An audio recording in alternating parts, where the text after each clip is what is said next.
Hi, I'm Veronica and welcome to my channel. Today I would like to show you how you could use positive stress on your tissues to improve your mobility and perhaps even deal with pain. If you haven't done that yet, don't forget to subscribe and to hit notification button so that you don't miss any of my videos. So let's just stop for a moment at that word stress that has lots of very negative associations.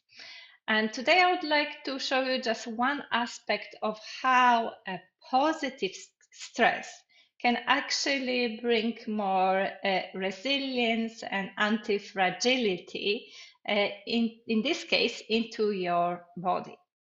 It's incredible how language and how the way your nervous system and brain works can actually keep you unnecessarily in a pain cycle.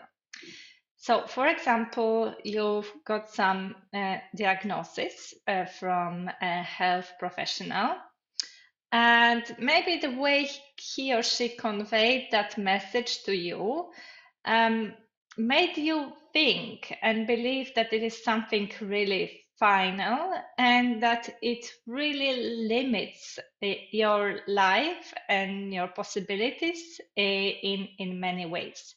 So there is this constant, I can't do that, I shouldn't do this, I should be really careful about that, that is at the back of your head throughout your waking hours.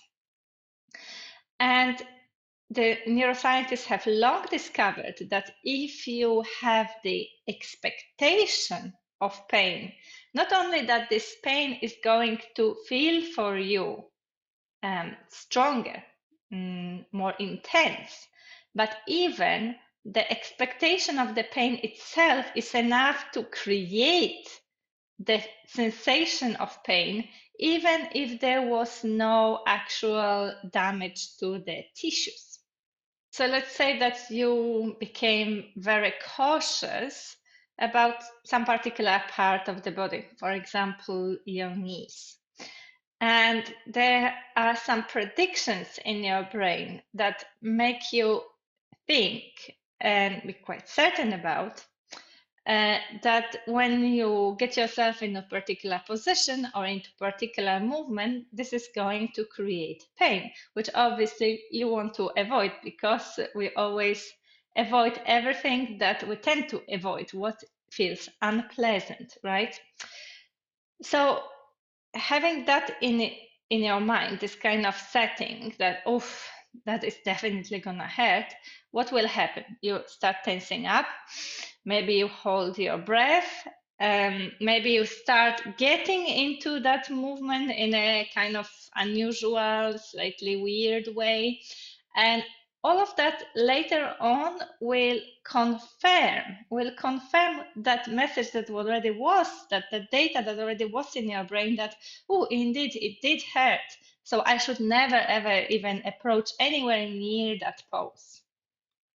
So that fear of movement becomes quite a big problem if you want to live your life to its maximum and really enjoy it, rather than constantly avoid particular movements or situations. Now, going back to the positive stress, you might think that, yes, stress is always something that would strain your body in a negative way. But I'll give you some example. The astronauts, they usually have problems with osteoporosis. They develop osteoporosis. And you might be thinking, what was it? Why is that? Is it a diet? It has nothing to do with diet. It's just the only difference between being on the earth and outside is that you don't have that gravity force working on you. So there is that constant stress, that downward force that puts the stress on your bones. And this is a healthy stress. The more of that gravity force on your bones, the more dense and hence stronger they will become. If you don't have that stress on the tissues, that's where the osteoporosis will develop. That's why actually when you do have an issue with the bone density, what you should be doing is to load your bones so that they can, just thanks to that, become stronger. This is just one example. It works very similarly for many other tissues. They all need some form of stimulation, some form of positive stress so that they can stay healthy and most of all resilient.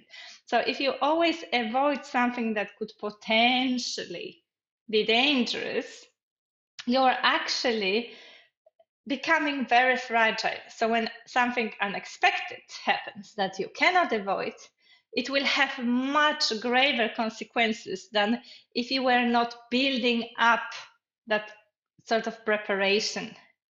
And that is equally true for your mind and for your body. But today we're going to focus on the body, on the bodily tissues.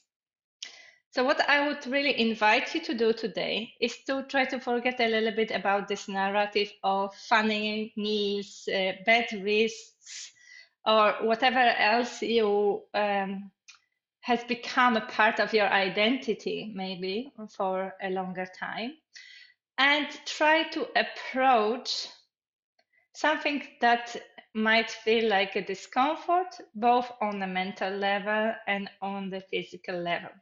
So there might be an initial pinch, there might be some sensation that is not pleasant, but that does not necessarily mean that something really bad is happening to you. And you will know that if after repeating this movement a few times, this initial kind of will go away and will smooth out.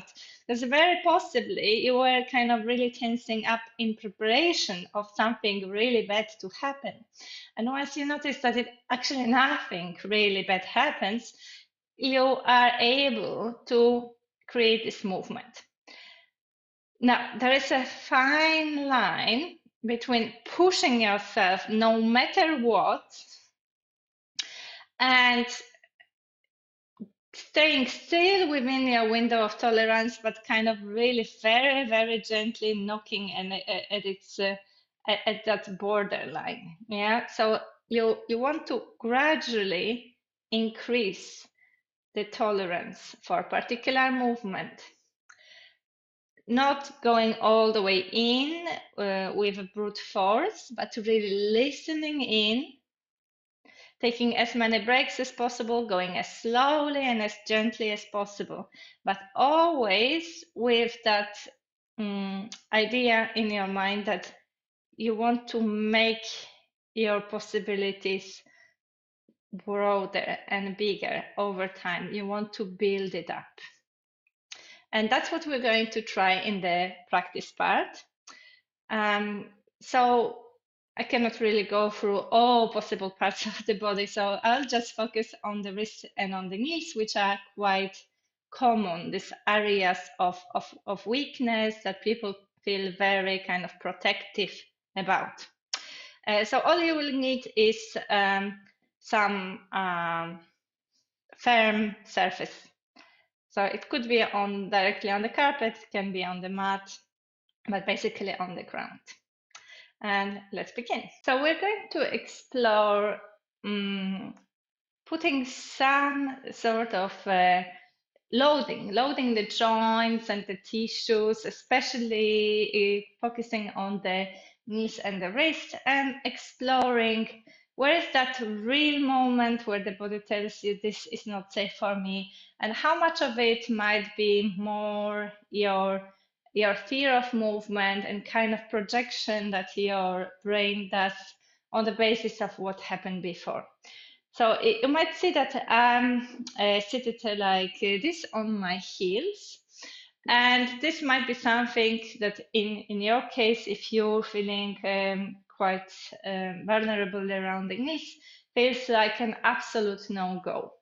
And obviously, I would not tell you to go straight into this position. But what you can start playing with instead would be, for example, sitting to the side with your pelvis sideways in relation to your heels. And like this, you have a full control of how much of that weight is on your knees and how much you're leaning onto your hand, for example.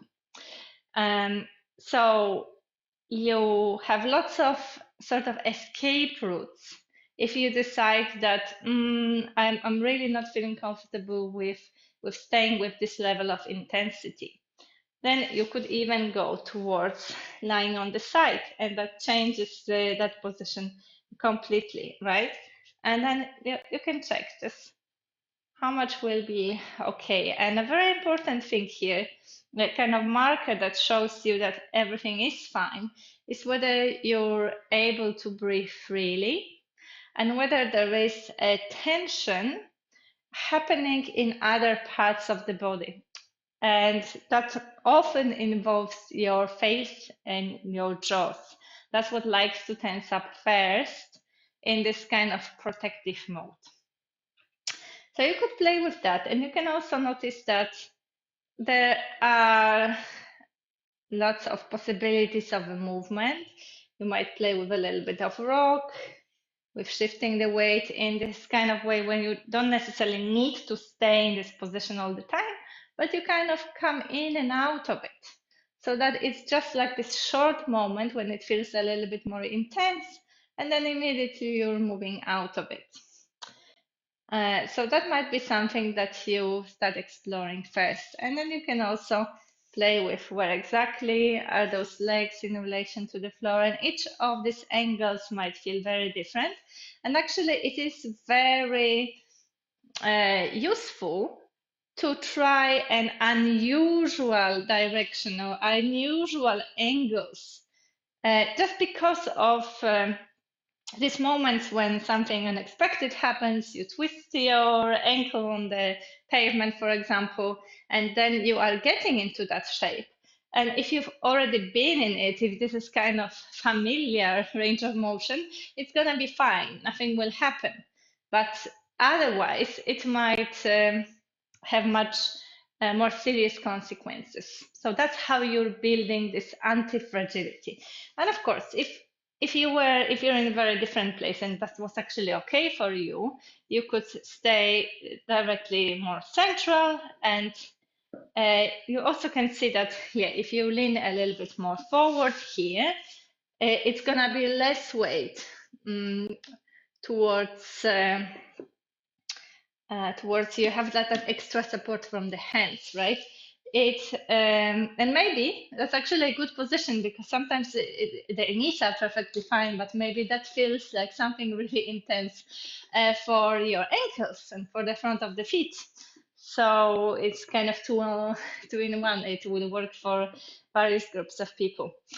And here you can play with this kind of idea of rolling from side to side, so that there's this just short moment of that feels a little bit more intense. Or you could play with moving kind of forward and backward and checking where is that place. So maybe this is still perfectly okay. Maybe this is still perfectly okay. And on the here, it starts feeling like, oh, I'm not so sure about it. And then if that is the moment when I'm not so sure about it, you stay with that. You don't go to the moment like, ah, it hurts a lot, right? You don't want to get to that part.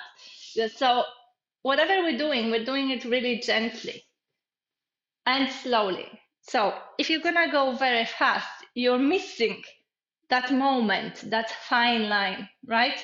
That's why it's very important that you do it super consciously and super slowly, all right? And it might be that you were okay to sit like this, and then in the beginning, it felt like, yeah, what's the big fuss? What's the big deal? But as the minutes are passing, you're like, Well, now it's not so rosy anymore. And here, maybe even the distraction itself, the fact that you're more listening to what I'm saying than what's going on in the body, might make you realize that, oh wow, I actually stayed here much longer than I ever remember. So those are all things that really, really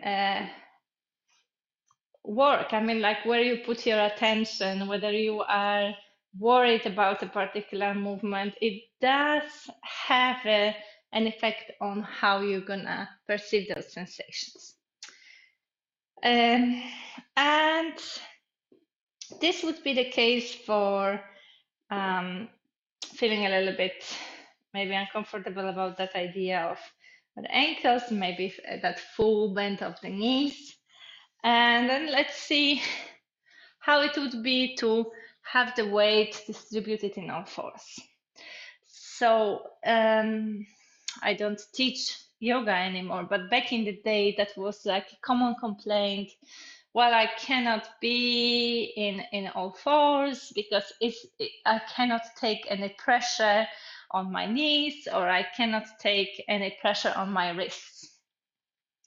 And actually, once I started teaching more of a somatic approach, it turned out that often what was an issue, and I have some videos on that actually, was not that much about what was going on in the knee and the wrist itself, but just how much of that weight was put directly on this really small surface and not distributed. So what was more, it was more about your relationship with the ground rather than actually what was going on in the knee. So the same person, after a while, having a really different relationship to the ground and receiving its support in a different way, would say like, oh no, now it's actually became quite comfortable. There's no strain for the knees at all. So what you can play with here, if you're thinking like, oh yeah, like no weight on the knees because of ABC, I don't know, like the replacement of a knee or something like that. By the way, this is not a contraindication for being on all fours or kneeling at all. Then you can check with how would be different angles. Maybe you can first play with a kind of circular motion, which will mean that weight is distributed very differently over the knees at different angles. And again, there will be this moment that feel a little bit more intense, and there will be the moments where that feel more like a release. So the movement, the kind of gentle movement, is always a nice way of kind of diluting the intensity. Of course, you always have the way out. You can drop all the way and rest. So the main point here is that you are completely in charge of it. So you are deciding to put that positive stress on your tissues. And whenever you decide that this is enough of intensity for you, you take a rest. But it's not something that is forced on you. It's not something that you are kind of stuck with. You have all the safety that the choice gives you. And it's a similar story for the wrist. So if you're in all fours and you shift a little bit more weight towards the legs, that's when the hands might be resting on the ground, but there's barely any weight in them. And of course, the engagement of the core helps you even more with that. And then you can start playing with shifting your weight a little bit forward and a little bit backward. And notice if you can go through this little moment when, yes, there is maybe a little bit more weight from my wrist. And so what? Yeah? And you can also play with where anatomically it feels most natural for your wrist to be. So maybe you were just very fixated upon what you were taught in a particular school of movement about the alignment, where where a particular body should be in relation to the other part of the body, like the wrist under the shoulders. What about you want to have your hands wider? What about you want to turn them out, the fingers out, or maybe even in? And maybe this is where it feels good. And you can also play with how other parts of the body respond to that. So maybe you want to think, or maybe you want to keep it a little bit more awake. And those are all the options. So I really invite you here to play with your options so that you notice what is possible for you. How it is if you have your fingers turned in, how it is when you have the fingers turned toward you. Oh, probably that's a more intensity. Maybe this one perfectly fine. And when you turn your fingers towards you, that's when it started to get towards that positive strength. And then again, maybe you stay with it very short time. Maybe you have your hands much closer towards you and it feels less intense. Maybe the fingers are not exactly pointing towards you, but just a little bit out. So there are always ways to challenge it a little bit, but in a gentle, gradual way, really bit by bit, like tiny doses of discomfort that over time are going to build up and create that resilience, that anti-fragility in your tissues. And then maybe as you're listening to me, you're already in this all force much longer than you've ever been. That's a possibility. So remember, anytime you could do anything to give it a little break. But check if before you give up, even before you, it's the first thought like, oh, no, now it's the end. Maybe you just need to do something really simple, like lift one hand at a time. And that gives you enough of that micro rest before you again can place some weight over it. And that would be maybe the same for your knees. So there's no specific movement that we're doing, not specific exercise, as you can see. It's more for you to start exploring various options you have so that you can begin to move in ways that you might have been a little bit apprehensive about. And notice that maybe your body is actually not sending you any distress signals for much longer than you expected or anticipated. And this is the idea. There is no right or wrong of doing it. The only thing to keep in mind is that you never go into some really extreme range of movement straight away, but more move there in a kind of fluid, gentle, and really gradual way. And there's no prescribed time that you spend in any particular shape or with any movement, but rather you always have that agency. You decide when is the time for you to take a rest. So I hope that it was helpful and it does make sense. And if you still have some doubts that you would like to clarify, just ask me in the questions. Just ask me a question and I'll answer it. I hope that you enjoyed this episode. And if so, give it a like and don't forget to subscribe to my channel. I would really encourage you to experiment with increasing the variety of movements or positions around the area that you feel is vulnerable. Maybe it's some old injury, for example. And notice how it changes over time if you really give it time to observe with little movements, whether this becomes more tolerable for yourself. And as I mentioned in the beginning, a very similar idea of a positive stress applies to working with your mental health. So rather than always kind of avoiding the the discomfort, the difficult areas, you're making yourself more resilient by being okay with them, okay with feeling. And that's what I'm going to explore in the next episode, so please don't miss it out. And if you would like to try to go through this process where you really give yourself a lot of acceptance and loving kindness, but at the same time, you are ready to face the discomfort so that you can really start healing.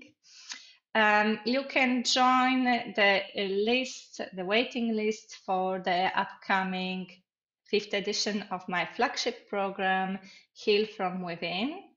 And I will link it in the description below. And if you struggle with the moments where you do feel pain and there seems to be nothing you can do about that, I would also encourage you to download from my website a free resource, which is a 7-minute long audio specifically designed for dealing with those moments where you do feel the physical pain. So once again, thanks for staying with me, and I will see you next week.